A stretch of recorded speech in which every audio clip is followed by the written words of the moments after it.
Les maladies mentales, malheureusement, à cause de la stigmatisation et de la discrimination, sont assimilées au trouble le plus grave, qui est celui où la personne a perdu la raison.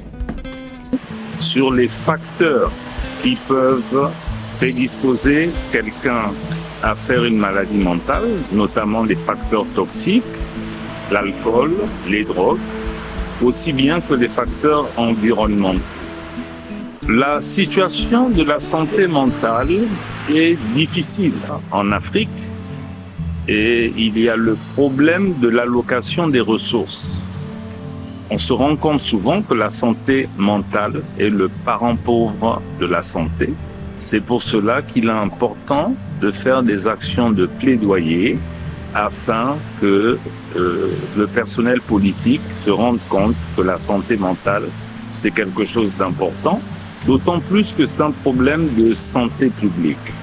20% des personnes qui consultent en médecine générale consultent pour une affection de santé mentale. C'est dire que c'est très important. Les suicides constituent actuellement la première cause de mortalité des sujets jeunes.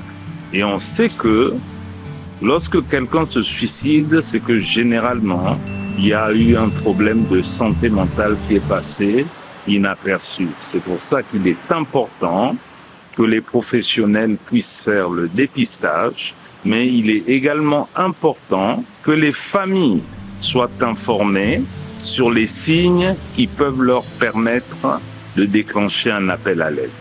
Je souhaite que, en tant que professionnels, nous puissions nous engager.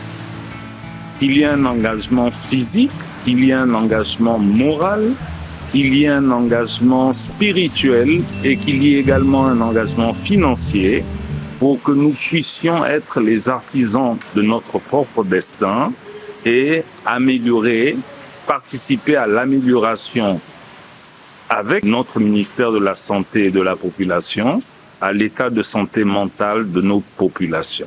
75 ans au service des communautés, l'OMS a 75 ans au service de ses communautés.